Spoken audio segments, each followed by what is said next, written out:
मेरी शादी को बस 2 ही महीने हुए थे और अचानक मेरे पेट में दर्द उठा।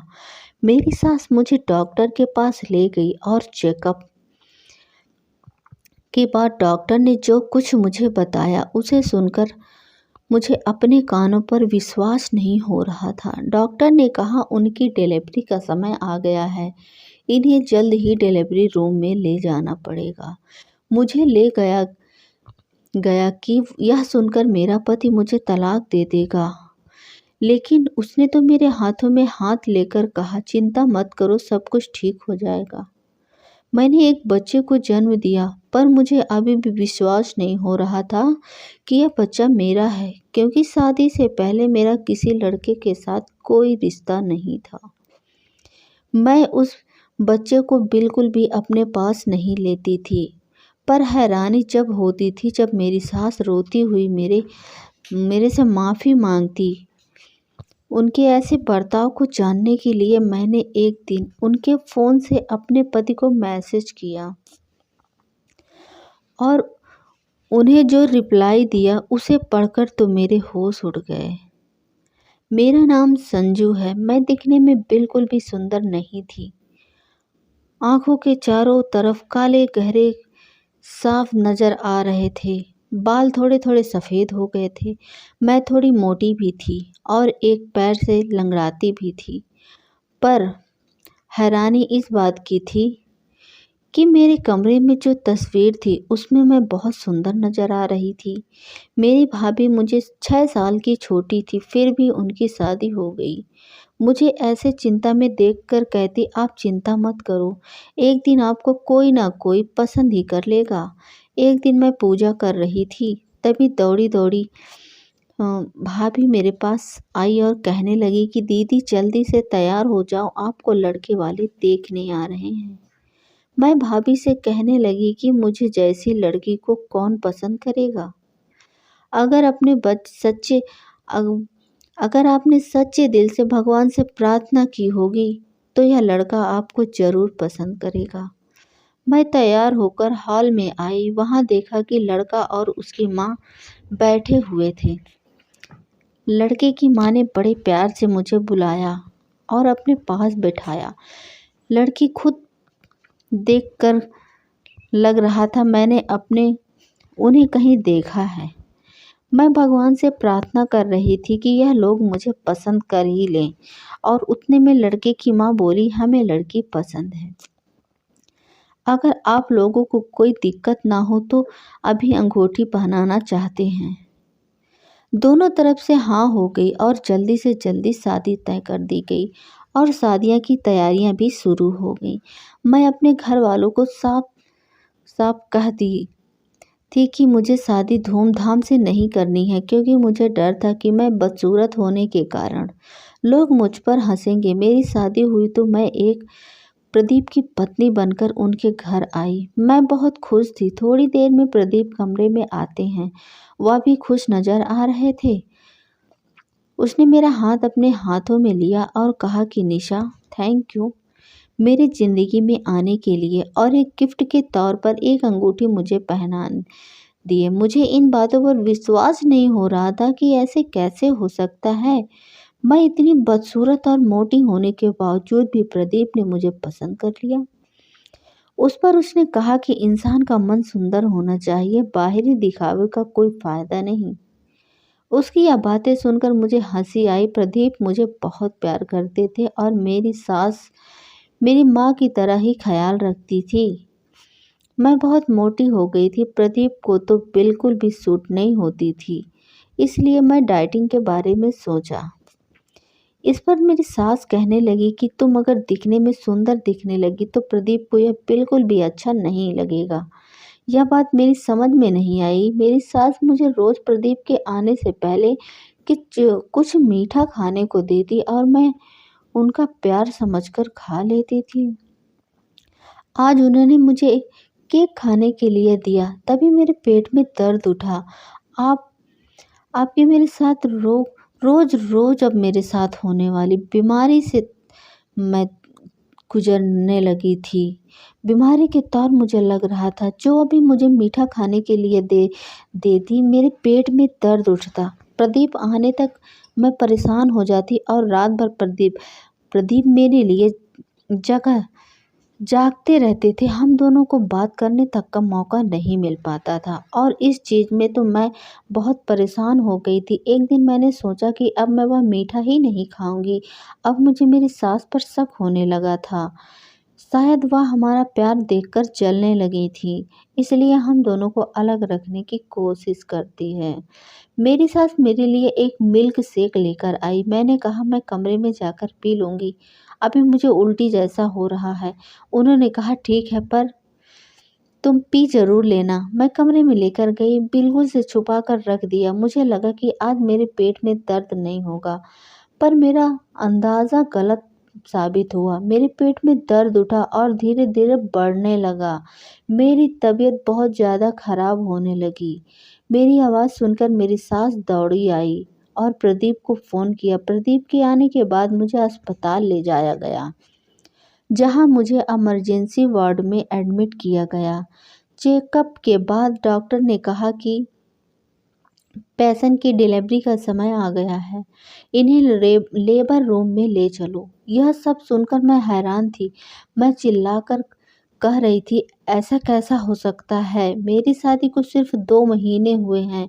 मैंने प्रदीप को कहा मुझे यहाँ से ले चलो, यह डॉक्टर पागल हो गया है, मुझे यहाँ अपना इलाज नहीं करवाना। पर मेरे पेट का दर्द बढ़ता ही जा रहा था। मैं ज़ोर ज़ोर से चिल्ला रही थी। तभी प्रदीप ने मेरा हाथ पकड़कर कहा, चिंता मत करो, सब ठीक हो जाएगा। सभी लोग बाहर चले गए। मेरी डिलीवरी का समय पास आ गया और 2 घंटे बाद मैंने एक बच्चे को जन्म दिया। मुझे विश्वास नहीं हो रहा था कि यह बच्चा मेरा है, पर मैंने अपने आँखों से इस बच्चे को जन्म देते देखा था।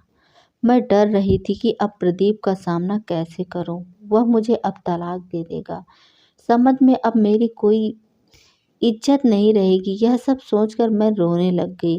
थोड़ी देर बाद मेरी सास और प्रदीप कमरे में आए। उन्हें देखकर साफ पता चल रहा था कि वह दोनों बहुत खुश हैं। मेरी सास ने उसे बच्चों को मेरी गोद में रखा और कहा, यह लो तुम्हारा बच्चा बेटा हुआ है, तुम्हें और बिल्कुल तुम्हारी तरह दिखता है। और प्रदीप की मैं मुंह फेरते हुए कहा, इस बच्चे को मेरे पास मत रखो, यह बच्चा मेरा नहीं है, मुझे घर जाना है। मैंने साफ शब्दों में साफ साफ प्रदीप से कह दिया कि यह सब मेरे मायके में पता ना चले। पापा को पता नहीं नहीं तो पता नहीं क्या सोचेंगे मेरे बारे में। प्रदीप मेरा बहुत ख्याल रखता था। उसकी जगह अगर और कोई होता तो अब तक तलाक दे दिया होता। मेरी सास उसे बच्चों को संभालती, मैं तो उसकी तरफ देखती भी नहीं थी। प्रदीप ने उसका नाम आकाश रखा था। एक बात तो मैं समझ पा रही थी कि जब से यह बच्चा हुआ है था, मेरी सास और प्रदीप के बीच में बहुत लड़ाइयाँ होती थी, क्योंकि इससे पहले कभी प्रदीप ने अपनी माँ से इतनी ऊंची में आवाज़ में बात नहीं की थी। जब भी वह बच्चा रोने लगता, मेरी सास उसे मेरे पास ले आती, लेकिन मैं उसे अपने पास नहीं लेती थी। मेरी सास रोते हुए मुझसे कहती कि यह तुम्हारा ही बेटा है और हो सके तो मुझे माफ़ कर दो। और जब मैं उनसे पूछने की कोशिश करती कि आप ऐसा क्यों कह रही हैं, तो वह चुप हो जाती। एक दिन मैंने मेरी सास को प्रदीप से यह कहते सुना कि बुढ़ापे में मुझे बच्चा नहीं संभालेगा। तुम्हारी बीवी से कहा कि इसे संभालेगी नहीं तो तुम दूसरे बच्चे के लिए दूसरी माँ ले आओ। प्रदीप गुस्से से कहने लगा कि माँ, यह सब तुम्हारी वजह से हुआ है।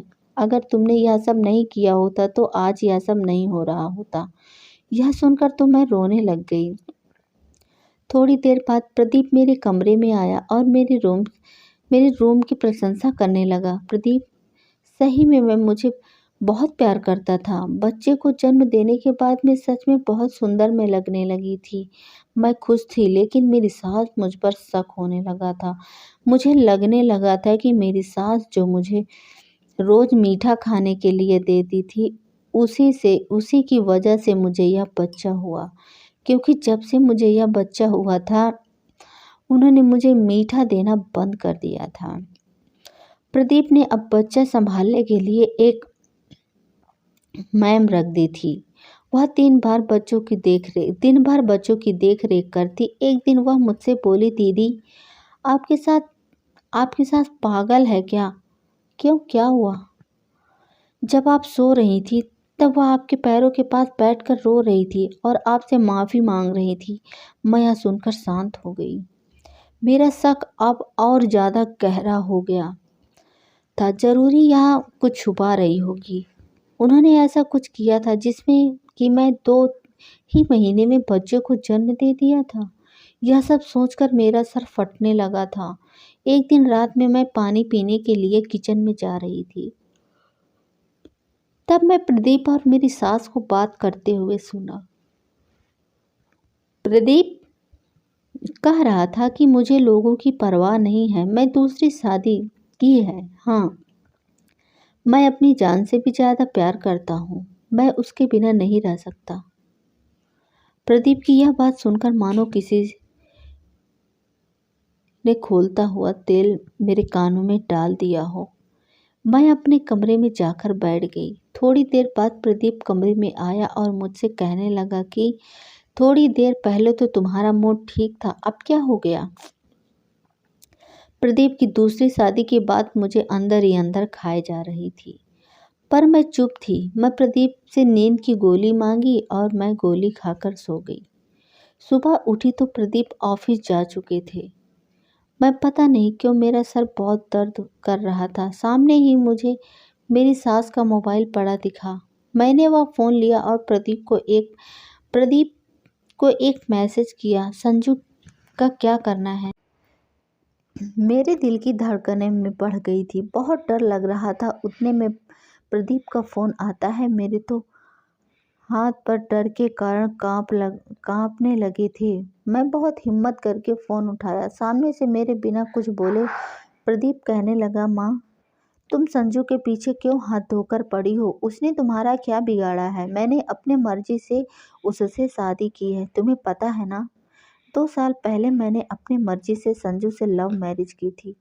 तुम्हारा कहना था कि मैं तुम्हारी पसंद की लड़की के साथ शादी नहीं किया था। उसी के कारण मैंने संजू से कोर्ट मैरिज कर ली थी और उसे अच्छा खासा मैं दुल्हन बनाकर अपने घर ले आया था। तुमने हम दोनों की गलत फहमी लाने के कारण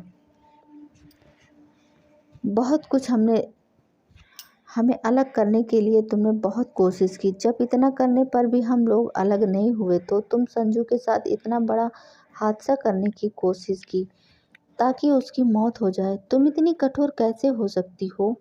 माँ, कोई अपनी ही बहू के साथ, याद है उसे कितनी चोट आई थी? डॉक्टर भी हैरान थी कि वह इतना सब कुछ होने के बावजूद बच कैसे गई। वह कोमा में चली गई। जब तुम्हें पता चला कि वह माँ बनने वाली है तब तुम्हें अपनी गलती का एहसास हुआ और तुमने मुझे सब सच बताया। पर कोमा से बाहर आने के बाद संजू को पहले का कुछ याद नहीं था।